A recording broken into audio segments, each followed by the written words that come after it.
अल्हम्दुलिल्लाहि रब्बिल आलमीन वस्सलातु वस्सलामु अला रसूलिहिल करीम व अला आलिहि व अस्हाबिहि अजमईन।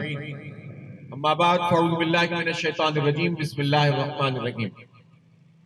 मोहतरम अब्दुल जमील खान साहब, अमीर जमात इस्लामी डिस्ट्रिक्ट कोरंगी, जिम्मेदारान जमात और मेरे बहुत ही काबिल एहतराम भाइयों, दोस्तों और मीडिया के हजरात, आज से कराची में हक दो कराची तहरीक के तीसरे मरहले का हमने आगाज कर दिया है और हमने डिस्ट्रिक्ट कोरंगी को इसलिए मुंतखब किया कि ये वो आबादी है कि जो एक जिंदा और बेदार आबादी है। इसने कराची में हमेशा तहरीकों को आगे बढ़ाने और इस शहर की आवाज बनने में बुनियादी किरदार अदा किया है। यह डिस्ट्रिक्ट और ये पूरी आबादी कोरंगी और लांडी की, ये वो लोग हैं कि जिन्होंने जिसका साथ भी दिया, खुलकर दिया, दामे दर में सुखने दिया, जान निछावर की, जिद्दोजहद की, लेकिन इन आबादियों के लोगों के साथ धोखा भी बहुत ज्यादा हुआ है। इस वक्त सूरत हाल ये है कि पूरा शहर कराची उधड़ा हुआ है, टूटा हुआ है, गटर उबल रहे हैं, सड़कें टूटी हुई हैं, कोई पुरसाने हाल नहीं है। ये मेन सड़क है। आप देख सकते हैं कि इस सड़क पर चलने वाली बसों की तादाद कितनी रह गई है। हम देख सकते हैं कि पूरे शहर में बसें अब कहां हैं।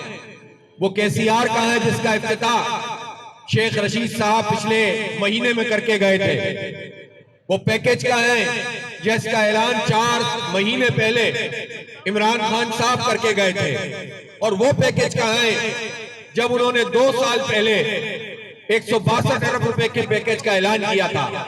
इसका मतलब यह है कि इस शहर कराची के साथ बार बार धोखा हो रहा है और इसके नतीजे में हमारे हालात बद से बदतर होते चले जा रहे हैं। इस शहर में इस वक्त सूरत हाल यह है कि 14 कौमी असम्बली की सीटें पीटीआई के पास हैं, 4 मेंबर कौमी असम्बली एमक्यूएम के पास हैं, 3 कौमी असम्बली की सीटें पीपल्स पार्टी के पास हैं और यही जमातें इस वक्त इख्तिदार में भी हैं।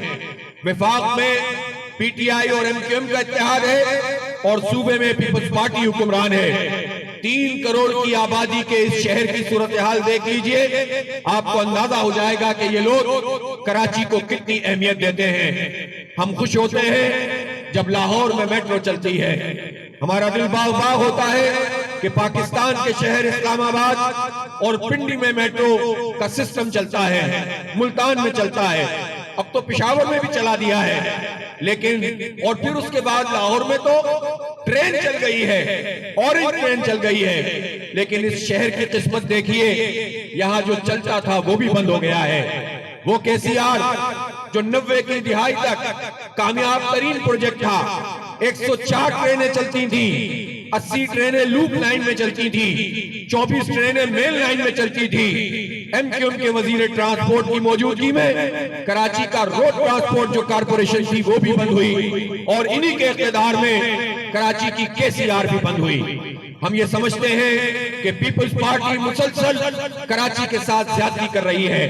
कराची में पैसा खर्च नहीं करते, यहाँ के नौजवानों को नौकरियां नहीं देते, तासुब की बुनियाद पर मेरिट का कत्लेआम किया जाता है। अभी गुज़िश्ता दिनों देख के चावल के तौर पर बता रहा हूँ, 6000 नौकरियां टीचर्स के लिए, प्राइमरी टीचर्स के लिए निकाली गई सूबा सिंध में। इसमें कराची का हिस्सा सिर्फ 343 था। ये कैसा जुल्म है कि आधी आबादी का सूबे में ये शहर है और यहाँ आप तासुब और सियासी बुनियादों पर भर्तियां करते हैं और यहाँ जाली डोमिसाइल बना के यहाँ के नौजवानों का हक मारा जाता है। पीपल्स पार्टी तो जो कुछ कर रही है वो कर रही है, लेकिन इमरान खान और पीटीआई ने कराची के साथ क्या किया है? वो कोटा सिस्टम कि जो 7 साल से इनवैलिड हो गया था, अमलन खत्म हो गया था, असम्बली से पास करदा मुद्दत खत्म हो चुकी थी और होना यह चाहिए था कि वफाकी मुलाजमतों के इस कोटे को खत्म कर दिया जाता। लेकिन इमरान खान ने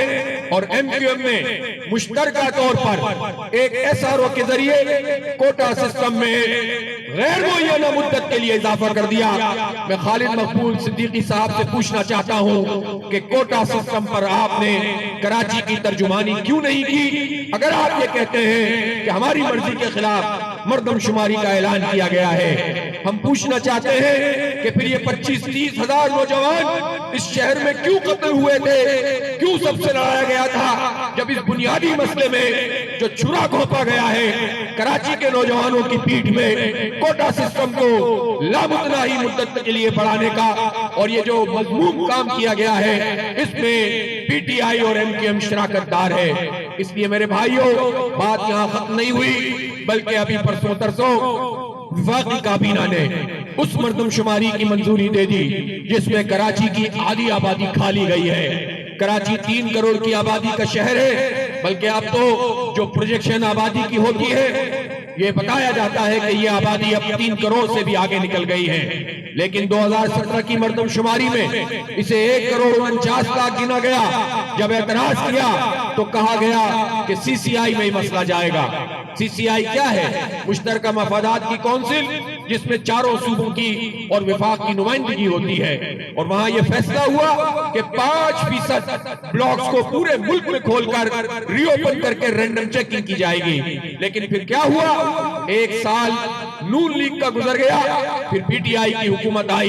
2.25 साल में इन्होंने मर्दमशुमारी का मसला हल नहीं किया, बल्कि इन्होंने ये किया है कि अब उसी जाली मर्दमशुमारी जिसमें कराची के हक को गसब किया गया है, उसी मर्दमशुमारी के बारे में काबीना ने फैसला दे दिया है। और इत्तेहादी सिर्फ जुबानी जमा खर्च कर रहे हैं और अमलन हर अमल में शरीक हैं। कराची अगर टूट रहा है, पैकेज पे अगर अमल नहीं हो रहा, तो उन मीटिंगों का अहवाल हमें बताया जाए कि जिसमें एमकेएम, पीपल्स पार्टी, पीटीआई और पाक फौज के लोग मौजूद होते हैं, जिसकी नुमाइंदगी उस कमेटी में है। कराची ट्रांसफॉर्मेशन कमेटी अगर है और फौज की निगरानी या उसकी सरबराही या उसकी मुशावरत में ये चल रही है, तो इन तीनों जमातों से भी सवाल होगा और पाक फौज से भी सवाल होगा कि कराची को क्यों नजरअंदाज किया जा रहा है, कराची के सर्कुलर रेलवे पे जाली कार्रवाई क्यों की जा रही है, कराची की आबादी को गलत गिनकर नोटिफाई क्यों किया जा रहा है, कराची में बल्दियाती इंतखाब टालने की कोशिशें क्यों हो रही है, कराची में बाइख्तियार शहरी हुकूमत क्यों नहीं है, कराची में 4 महीने गुजरने के बाद मेन सड़कों की भी पैचवर्किंग नहीं की गई है। कहां दुनिया में ऐसा होता है? इस शहर में तो बदतरीन हालात में भी बारिश के 1 महीने बाद पैचवर्किंग तो पहले हो जाया करती थी, वो काम भी नहीं किया है। तो मंसूबे कौन से हैं? गलियां टूटी हुई, सड़कें टूटी हुई, जो मैदान है उन पे कब्जे हैं, नौजवान कहां पर जाए? इसलिए ये सवाल इन चारों लोगों से होगा जो इस ट्रांसफॉर्मेशन कमेटी में मौजूद हैं। मर्दमशुमारी के हवाले से एक बात ये भी कहना चाहता हूं कि 2017 में जब ये मर्दमशुमारी हुई तो इसमें पाकिस्तान ब्यूरो ऑफ स्टेटिस्टिक्स के तहत ये मर्दमशुमारी की गई थी और पाक फौज के जवान और रेंजर्स के जवान भी इसमें शरीक होते थे। ठीक है, हम जानते हैं कि लॉ एंड ऑर्डर के लिए ये नौजवान होते थे, लेकिन जब हम हुकूमतों से सवाल करते हैं, इनके वुज़रा से बात करते हैं कि कैसे ये गलत मर्दमशुमारी हो गई, तो वो लोग ये बातें बताते हैं कि फौज भी इसमें शामिल है। जिस तरह हर चीज में पाकिस्तान फौज के तर्जुमान अपनी वजाहत करते हैं, ISPR को इस पर वजाहत करनी चाहिए। ये बताना चाहिए कि फौज की जिम्मेदारी सिर्फ लॉ एंड ऑर्डर की थी या अदाद व शुमार को भी गिनने और मैनिपुलेट करने की थी।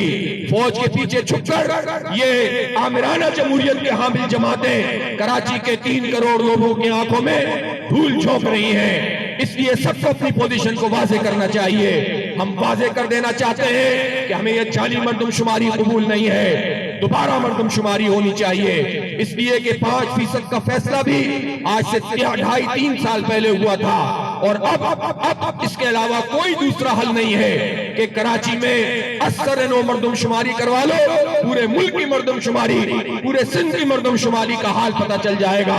पीपल्स पार्टी भी अजीब है, 3 साल से इस मसले को दबा कर रखा हुआ है, सिर्फ जुबानी जमा खर्च करती है, लेकिन जब उसे इंतखाबात को डिले करना हो, बल्दियाती इंतखाबात न करवाने हो, उससे फरार इख्तियार करना हो, तो पीपल्स पार्टी PTI से इत्तेहाद कर लेती है। इस वक्त भी बल्दियाती इंतखाब न कराने पर पीपल्स पार्टी और पीटीआई का इत्तेहाद है, वो पंजाब और केपी में नहीं करा रहे, ये सिंध में नहीं करा रहे और आइन की खिलाफ वर्जी कर रहे हैं। इसलिए सारे काम साथ चलेंगे।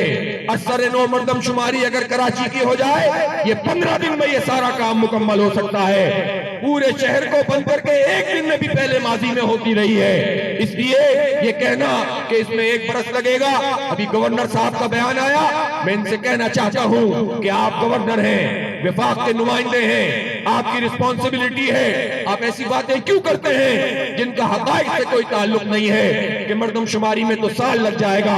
अगर साल लगना था और इतना अहम मसला था तो ये साल क्यों नहीं लगाया गया? उसके बाद वाला साल क्यों नहीं लगाया गया? अब ये क्यों कहा जा रहा है कि साल लगेगा?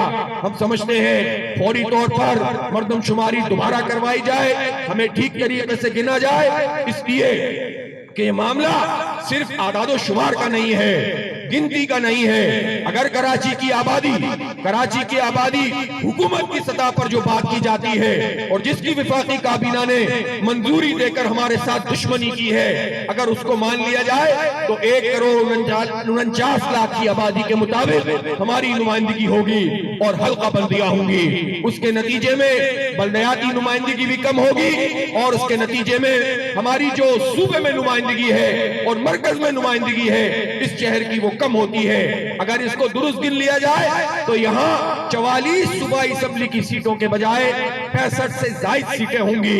एक तनासुब पैदा हो जाएगा। पीपल्स पार्टी जब ये कहती है कि सिंध की आबादी को कम गिना गया है तो भाई कराची भी सिंध में शामिल है। आपके मुंह में गुंगियां क्यों पड़ जाती है कि आप नहीं कहते कि सिंध में कराची की आबादी को सही नहीं गिना गया? इसलिए कि जो पीपल्स पार्टी के वडेरे हैं, जो जागीरदार हैं, जो मकामी हारियों का, मकामी सिंधी और बलोचों का इस्तेहसाल करके इनको गुलाम बना के जाली मैंडेट लेकर सूबाई असेंबली में अक्सरियत हासिल करते हैं, ये वो लोग हैं कि जो अपनी इस जाली अक्सरियत और फ्रॉड जमहूरियत की बुनियाद पर हमारी किस्मत के फैसले करते हैं। कराची की आबादी दुरुस्त हो जाएगी तो सिंध में पीपल्स पार्टी की ये मनमानी और वडेरा शाही और जागीरदारी खत्म होगी और यहाँ का लोग भी इस एतमाद से उस पार्टी को वोट डालेंगे कि जिसके बारे में उनको यकीन होगा कि हमारा मुकदमा लड़ेंगे। और दूसरी सूरत में हम ये बता देना चाहते हैं कि कोई मंसूबा, मैं इमरान खान से भी पूछता हूं, उस ट्रांसफॉर्मेशन कमेटी से भी पूछता हूं, मुराद अली शाह से भी पूछता हूं